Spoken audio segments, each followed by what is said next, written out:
This message comes from Edward Jones, where they believe rich is about taking care of what gives your life meaning. That's why your financial advisor personalizes your plan to help you preserve your progress and create something that lasts. Let's find your rich. Edward Jones, member SIPC. Hey, it's Mary Childs. This first week of October is historic. It is the first time in over half a century that NPR and its member stations are operating without any federal support. It may feel uncertain, but here's what is certain. Public media endures. Independent, resilient, people-powered. Whatever the moment, you will still find us here telling stories that matter. This is Planet Money from NPR. Previously on Planet Money. We are making a board game. Tabletop games is actually the largest category on Kickstarter. Get out of here, yeah, really? It is. If you make games, there has never been more competition. This is Orbio. This is Masterpiece. This is Cargo. We need help, a partner. Welcome to the Exploding Kittens office. Our basic question here is, can we make a board game, and where do we start? I think what the next step here is we do some homework and you do some homework. Your homework is give us 3 themes that are interesting to you. I'm curious to see what you come back with. So we talked roughly, 2 weeks ago, 3 weeks ago? Yeah, somewhere in there. That is the voice of Elan Lee, game designer and co-founder of the Exploding Kittens game company. Because we are making a board game, we are partnering with Exploding Kittens, and we've got big dreams. To make the kind of game that anyone would want to play. To make a game that has big economic ideas baked into it. And Exploding Kittens had given us an assignment. We bring them some economic concepts and themes. They see if any of that might have promise for a real game. Okay, we took the assignment very seriously. We had a full staff meeting where we went deep, we went nerdy. And I believe you had told us to come back with about 3 ideas. We've got 17. Oh, this is going to be a fun project. Okay.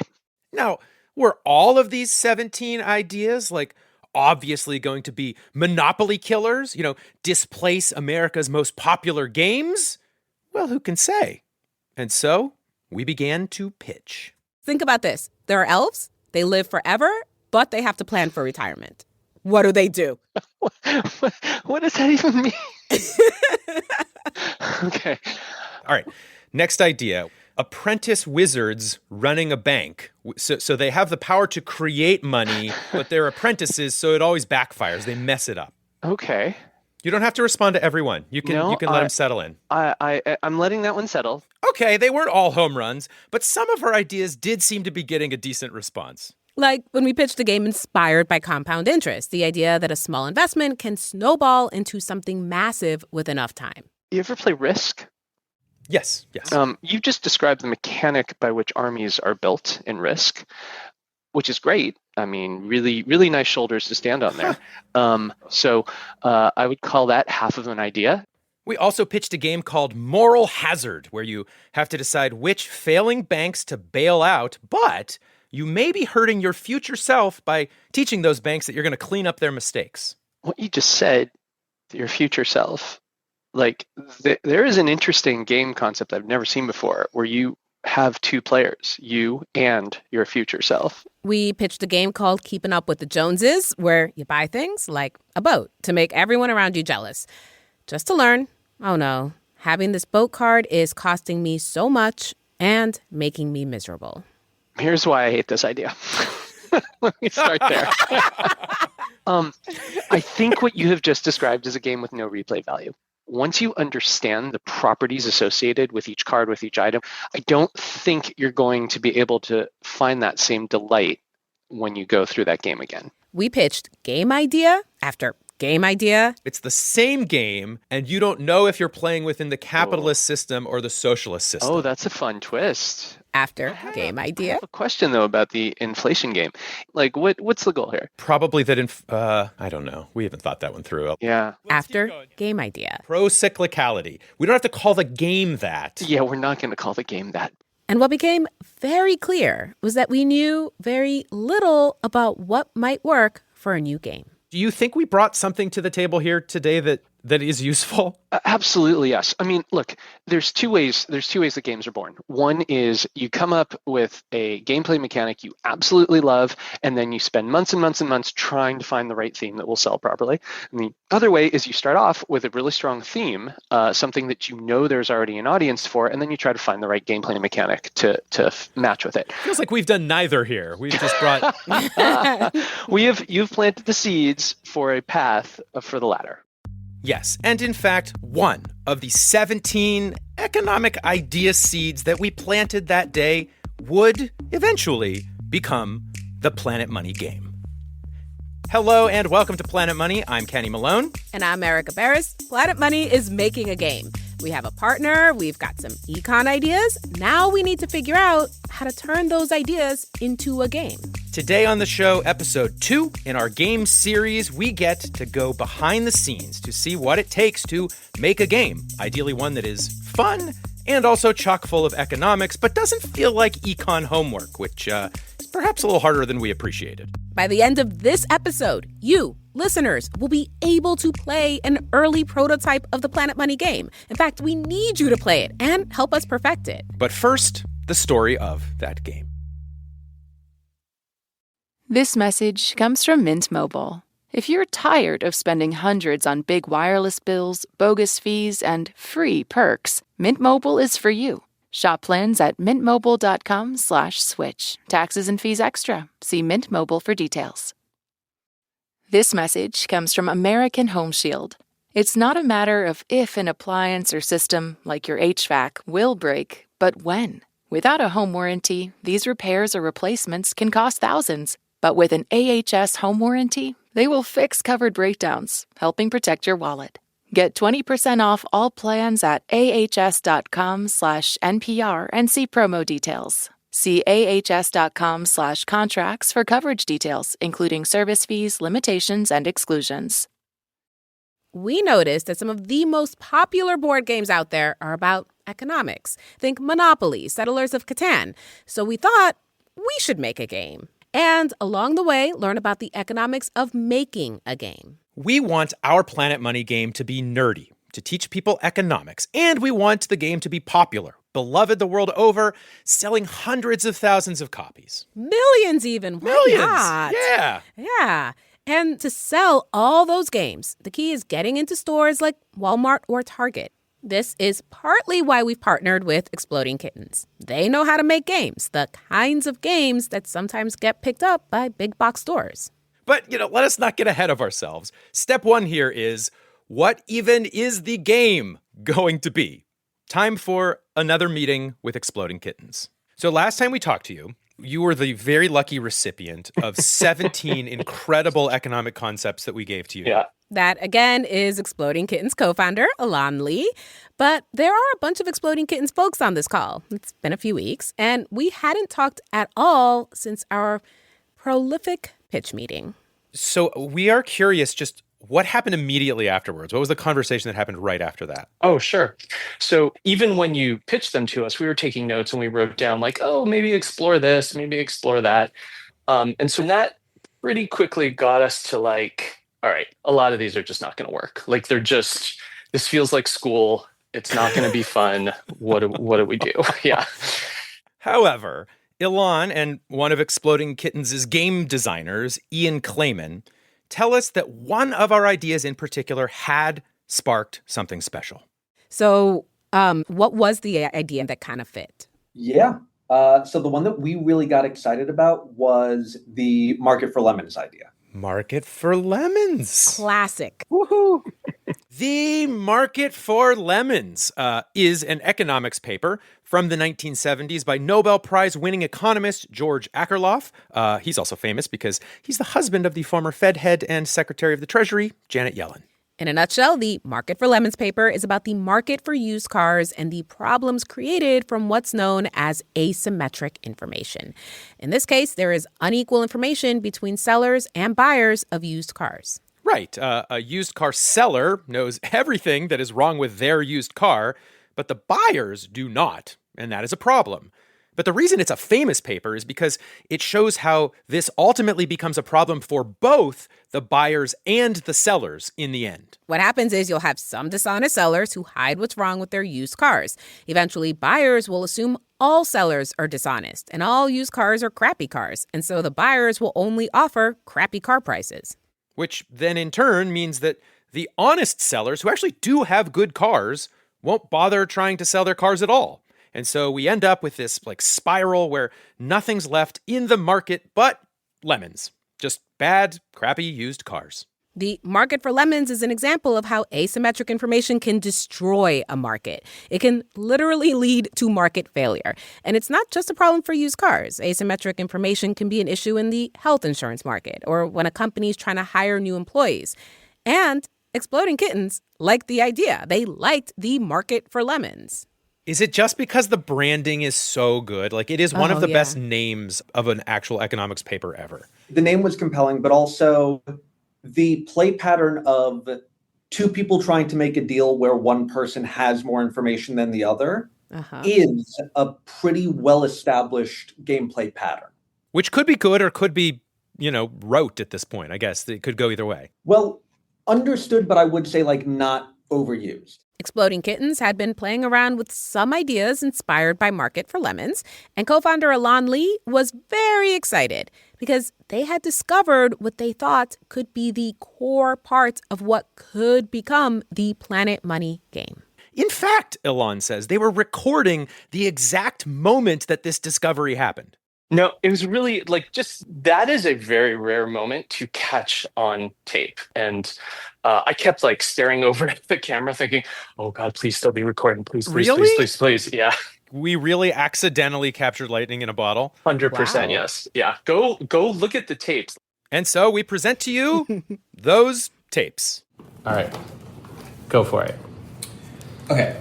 So we started off by talking. We see Exploding Kittens in the dining room of a house they'd rented for a retreat. The dining table is covered in game designer accoutrement.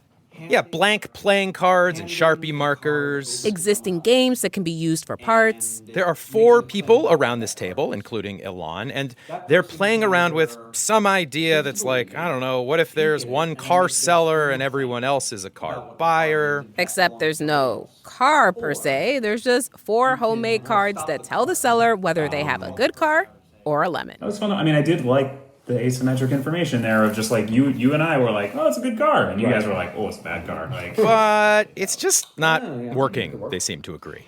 Interesting. Not fun yet. Yeah. But interesting. Yeah. So we have to repeat it. They take a break to maybe let some new ideas percolate. Now, what's important to know about these recordings is that Exploding Kittens is not testing a game at all. Their cards don't have fancy art. They're not playing full rounds. What they are testing are different game mechanics, the most basic atomic-level building block of a game. It's the loop that players will do over and over. And if the game mechanic is not sparking, there is no game. All right, what were you saying? Yes. So, the thing that... The herd of Exploding Kittens reconvene. And this, we are told, is where the magical Planet Money game moment is caught on tape. We see co-founder Elon Lee is now pacing around the room, sort of conducting the team. Let's see, we had a deck with good cards and bad cards. Someone runs and grabs a deck of playing cards. Red card's bad, black card's good? Sure. Yeah, red card's bad, black card's good, whatever. They're making this up as they go. And what they come up with is the following. So, okay, there's still a seller, and that person is going to start by drawing 2 cards and secretly looking at them. And they're going to see that those 2 cards are either both good or both bad, or one is good and one is bad. Those are the only 3 options. Then the seller proposes a deal to another player, the buyer. I want to keep this card and I want you to take this other card. Now, the buyer does not get to see those cards. They simply have to decide, do they accept this deal or do they reverse it? No, you take this card and I want your card. And to be clear, the seller doesn't have to offer one card. They could offer both cards or no cards. It's a little convoluted to explain. But it really is a surprisingly basic mechanic. Deal or no deal, is the seller bluffing or not? Yeah, this isn't a fleshed out thing yet. This is trying to see if there's enough social manipulation here to be interesting. Yeah. And here is the moment Exploding Kittens was so excited to show us. It happens literally the first time they try this new game mechanic. Okay, so the first seller is Ian. He reaches for the playing cards, tries to remember the rules. So black is good, red, bad. That's bad. Okay. All right. 2. He draws 2 cards. He looks at them, looks across the table at his buyer, looks back at his cards, looks at the buyer, back to the cards. He sort of tilts his head and looks puzzled, almost as if to say, oh, wait, what is the strategy here? Alon is watching him, and he is delighted. Yeah, already interesting. Okay, what are you doing? Ian chooses to split up the 2 cards. He puts 1 card in front of himself, 1 in front of his buyer. Now it's the buyer's decision. Should he reverse the deal? No, he keeps it. They both flip over their cards. All right. Wow.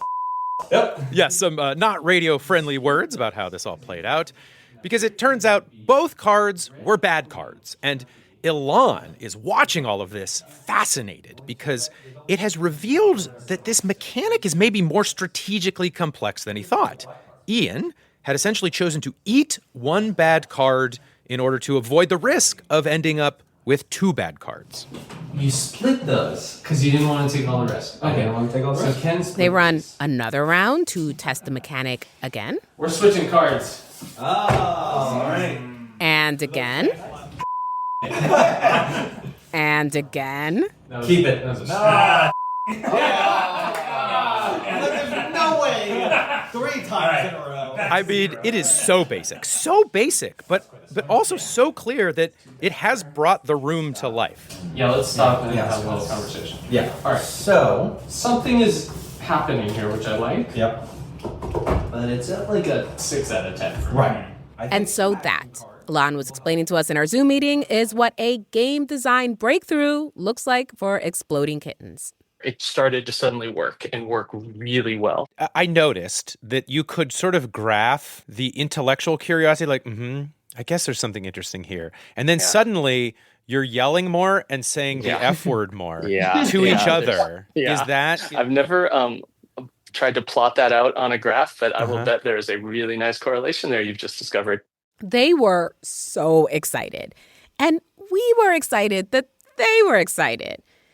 But how to put this, we did not appreciate the simple elegance of the game mechanic. That's a nice way to put it. No, we were like, that's all? Like a bluffing game? And in our defense, here's what we were thinking at the time. We did know this was the earliest stage of development, but whatever this was needed to be the seed for the Planet Money game. Yeah, shouldn't it literally teach people the big economic ideas behind the market for lemons? Like show players how asymmetric information can destroy a market. And what Exploding Kittens had showed us was like fun looking, but it did just look like deal or no deal, lying or not lying, like that was the mechanic. And so we gently tried to offer this feedback. And then Ilan gently managed our existential crisis and reassured us that he has made a gazillion games. We want a game that an economist will pick up and say, oh, this is the greatest game. Yeah. A high school class can play it, and it's like almost like a substitute for reading the paper Market for Lemons. But also, like, a 10-year-old can play it. Yeah. That is the version we want. I love the challenge. I think we are certainly not there yet. I mean, is it going to be smart? Can we make it smart enough so that we can say, here's the economics concept. It's hidden there, but it's demonstrating this thing. I do. Yeah. Well, here's the beauty of this. We got a really good game. It has the rough outline of this economic principle. And now we need to figure out how you can walk away from the game with that delightful sense of nerdiness where you think like, oh, you fooled me into learning something, but I didn't even realize it at the time. And now that I do, that was really cool. Like if we can get there with this, we'll be in a good place. And it's better to start with a really fun game and try to get there rather than vice versa, which is a much harder task. Basically, Alon and the Exploding Kittens crew are like, trust us. We have an economic idea from you, and we have the beginning of a good game mechanic. And in this industry, a good game mechanic, it's rare. It's like discovering a new way to power a game. It is incredibly hard to come up with, and we have that. The rest will fall into place. And thus began a months-long process of so much prototyping. All right, friends, who wants to learn how to play the Planet Money board game? Draft 1. Exploding Kittens would send a prototype, and in each draft, they're sending over more than just a game mechanic. They're sending handmade cards, usually just repurposed Exploding Kittens cards. And they're sending instructions. Your goal is to make deals with other players, to collect the good cards and avoid the bad cards. The first player with 5 good cards wins. All right. And for each of these drafts, Elon seems to also be making like a million tweaks, running tests, and apparently keeping audio journals this whole time. Okay, we just ran another test of the Planet Money game, and it was good, but not great. Okay, so the test last night was interesting. The mechanic is still pretty solid. Okay, just had a great test. Need to make some changes. Listening to Elon talk to, I guess, Elon in these recordings did perhaps begin to give us more of an appreciation for the art of what he's doing. Yeah, clearly turning a game mechanic into something that is a game comes with all these questions. Like, what is the optimal number of good cards versus bad cards? One, the deck was completely unbalanced. Would it be more fun if there were superpower cards that let you do special things? Didn't really work. Some were overpowered, some were underpowered. Things Okay, like, maybe tweak the superpowers. Make a whole new card. I'm gonna make 6 of those now that I think about it. Wait, are there still enough bad cards in the deck to cause chaos, though? Oh, shoot. I think only one player can get knocked out of the game. Oh, wait. Yeah, it is never ending. There was the version where everyone was getting bored in between turns, so Elon tried giving everyone 16 cards in their hand, so they did have something to look at. So they're not bored. That's great. But there's just massive decision paralysis. Then there was the version where the game took no time at all to finish. Like, average gameplay was like 4 minutes, and ideally it would be closer to 20. So, meanwhile, whenever we would see one of these prototypes of the games, we were still a little worried, to be honest.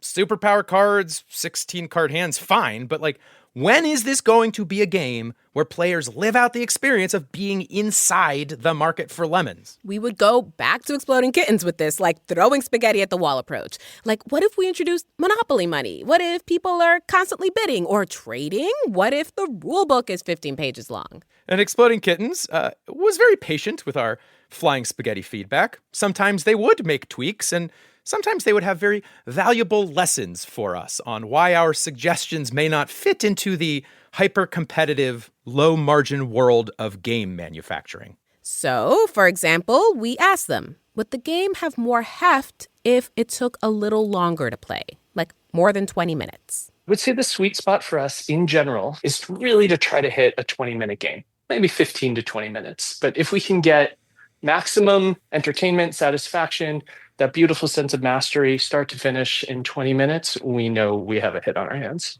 Okay. Why not go longer? That's our executive producer, Alex Goldmark. Why not go longer? Why is that the special amount? You want players to be able to go longer. You don't want the game to force them to go longer. The story of Exploding Kittens is exactly this. We optimized that game to be exactly 20 minutes, almost every time you play. Huh. Okay. Another interesting business lesson came for us when we suggested that it was sort of hard during one of the prototypes to keep track of who was close to winning, who was close to losing. So how fun would it be if there were colorful plastic coins to keep track of all the points, eh? The Exploding Kittens team liked the idea, but Kelly Vopolak, VP of Creative Operations, told us, we are aiming for a Planet Money game made entirely of paper. So it's not a no on coins, but it's way better if they're not plastic. So paper is the cheapest. We love an all paper game because that means if we charge $20, we can make more money. Cardboard is paper? Yes. Okay. Cardstock, the box, we would even consider that paper. Okay. So, Exploding Kittens tells us they could add paper or cardstock or cardboard coins if that's what everyone wanted to do. But yes, mixing materials like having plastic coins would drive up manufacturing costs. It might require multiple factories. And to sell the game in a store like Target or Walmart, we want to keep the price to $20 to $25. So we have to keep costs down and keep it to paper if we want to make a profit. Anything you get from a tree, you can consider that paper. Okay.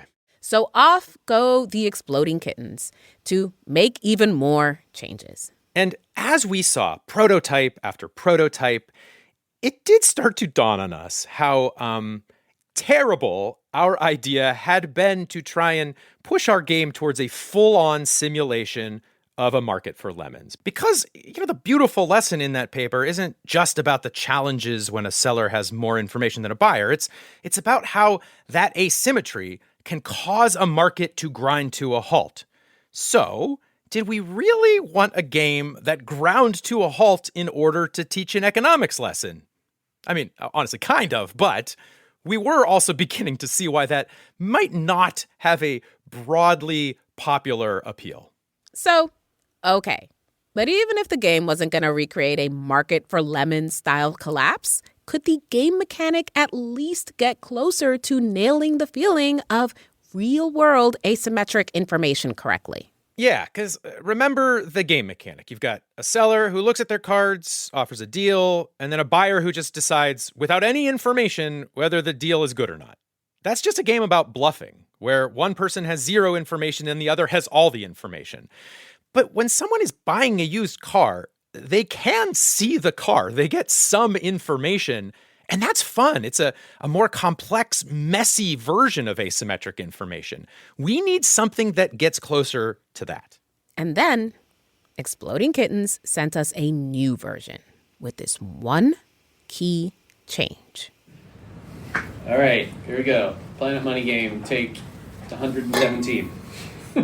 This is a video of Alon explaining the new game version to his team. All right, so let's go over what we just changed. Okay, so hopefully the game in general will go much faster now. And what was this revolutionary change? Well, Alon explains, you're still going to have a seller. They're still going to look at cards. They're still going to offer a deal. But this time, I'm going to show you this one. Oh. Wait. What are you doing? So you keep your cards, but I'm not taking mine. Right. yes, the seller now shows one of the cards in the deal. Everyone gets to see it. That's it. That's the big change. I know, it doesn't sound like much, but suddenly, instead of the game just being about bluffing, the buyer now has some information, just like the economic dynamic that exists in the used car market. And really, honestly, out of nowhere, it did feel more like an economics game. We went back to Exploding Kittens one last time. I think the top line note here is we had a lot of fun playing the Planet Money board game. Should we just say it? It was great. I mean, it was a lot of fun. I love to hear this. This is a milestone. I think this is it. I think we have a game. I think we've got a game. I love this. I mean, it was a prototype of a game with handwritten cards and rules that still needed tweaking, but it was clearly a rough draft of a Planet Money game, and we liked it. But the real test is to bring it to the taste makers, who can get these games into the Targets and Walmarts of the world. That is after the break.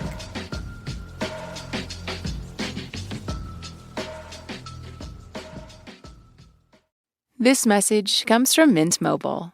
If you're tired of spending hundreds on big wireless bills, bogus fees, and free perks, Mint Mobile is for you. Shop plans at mintmobile.com/switch. Taxes and fees extra. See Mint Mobile for details. This message comes from American Home Shield.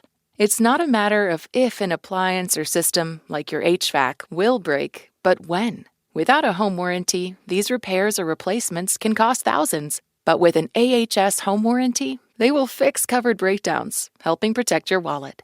Get 20% off all plans at ahs.com/NPR and see promo details. See ahs.com/contracts for coverage details, including service fees, limitations, and exclusions. It's been almost a year since Congress eliminated over $1 billion in funding for public media.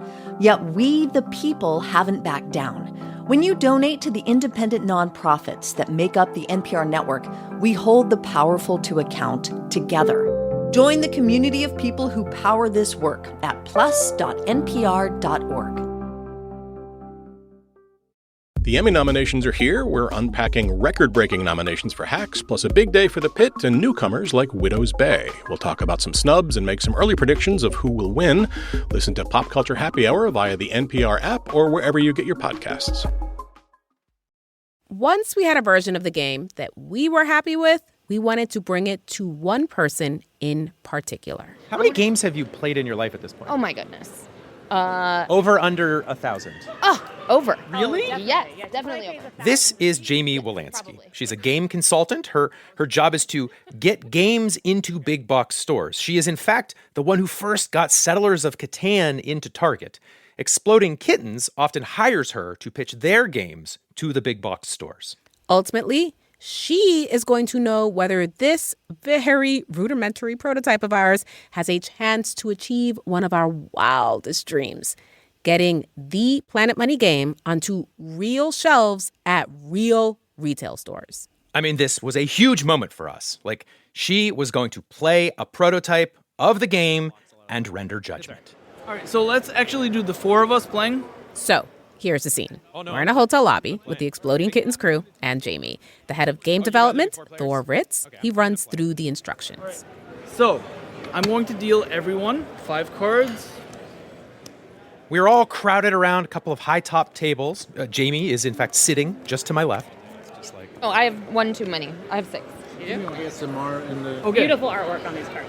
That voice is Carly McGinnis, president of Exploding Kittens. She's being sarcastic here because they are literally just homemade cards. There are red cards, they're bad. And green ones, they're good. Avoid the red ones, collect enough green ones, and you win. And of course, the way you collect cards is through our deal-making game mechanic. The game begins. Carly, you are going to make an offer to Jamie. You're going to pick 3 cards. You've got 5 in your hand. You're going to. So Carly, the seller, takes 3 cards from her hand. She places one of them in front of Jamie, the buyer. Carly, the seller, is essentially saying, I want you, Jamie, to take this one card, and I want to keep these other 2 cards. But don't forget, we now have that key information asymmetry tweak to our mechanic. All that Carly has to do is reveal one of her cards. Carly, the seller, chooses to reveal the one card she is offering Jamie, the buyer. It is a green number 2, a good card. So now, Jamie, you know something about the deal that she just offered you. It looks pretty good, right? Sure does, and now it is all up to Jamie to decide. Take the deal or reverse it. Does she take the sure thing, the green 2, or does she reverse the deal in hopes that Carly was hiding something even better in the 2 cards that are still face down in front of Carly the seller? This one. You don't know anything about this pile. Yeah. But this pile, at least has 2. Yeah, I'll take that pile. Pretty green. Okay. I'll take the green pile. Okay. Now you have to show us. What is it? I knew it. I knew it! Yeah, Carly was hiding a much better card. I never trust Carly. Carly dogged you. I knew it. I also got a Jamie should have risked it and reversed the deal. So I'm watching this first round. Jamie seems into it. So I turn to her and I ask her, do you love the Planet Money game yet? Not yet. Okay. Does it help to know that it is inspired by a Nobel Prize winning paper about the asymmetry of information in the used car market by Janet Yellen's husband? I don't know anything you just said. We keep playing the game, and Jamie starts dropping these hints that seem like a good sign. I love a game that has your strategy changes with every single turn. It's the best. Do you feel like that's happening? Yeah. At one point between rounds, Jamie tells us what, in general, she looks for in a game that will work on big box shelves. The hallmark of great selling games, when you know it's a great game, is when you can't stop thinking about it at night when you're going to bed, and you're like, God damn it, I really want to play that game again. This game went on and got more heated. People became more invested as they got closer to getting enough points to win. And eventually, all 4 of us playing could have won. And I'll be honest, I had been leading and I thought I was going to win. We're all 1 chip away from winning. Yes! Oh my What? God, I won, you guys. That's insane. I am here to tell Unbelievable. you that The underdog won. Jamie won. In the glow of her victory aftermath, we asked her what she thought. Like, be real. You're making a very excited face. Okay, here's what I am excited about. I am constantly on the lookout for a new game mechanic that no one else has ever done, and there is not a game out there that I can equate this to. So to me, gamers are going to be excited about playing a new concept, and it's also mass-friendly enough that mass retailer and casual gamers will pick it up and have a blast playing it.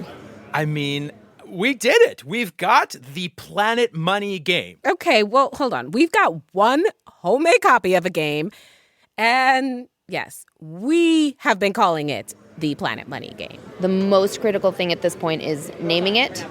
What? And Really? Yeah, the name, the title, because a good title or a bad title will just absolutely sink a really great game. Okay, fine. Title TBD, workshop, amongst other things to figure out.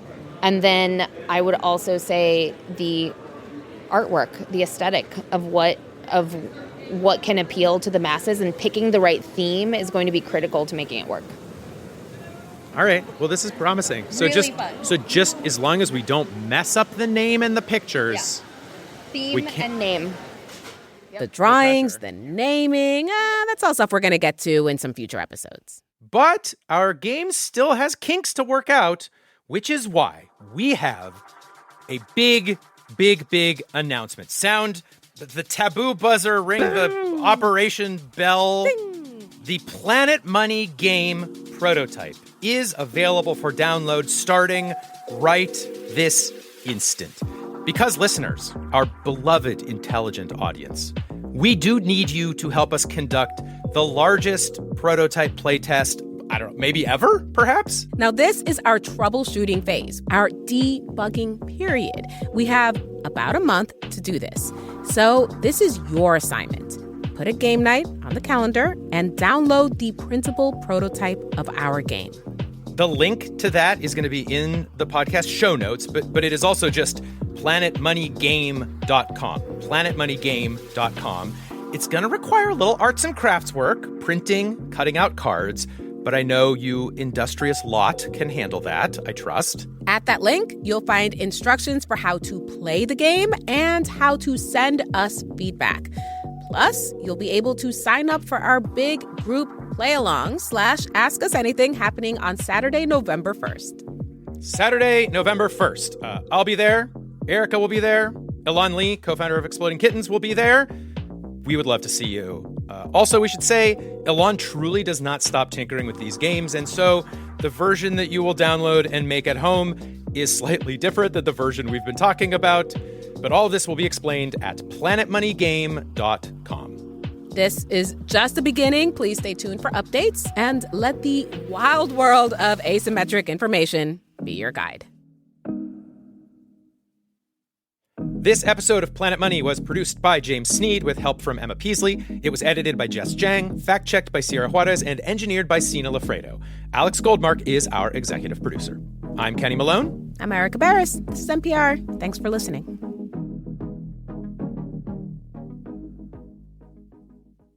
This is Ira Glass of This American Life. Do you know our show? Okay, well, either way, I'm going to tell you about it. We make stories that hopefully pull you in at the beginning with funny moments and feelings and people in surprising situations, and then you just want to find out what is going to happen and cannot stop listening. That's right. I'm talking about stories that make you miss appointments. This American Life, wherever you get your podcasts.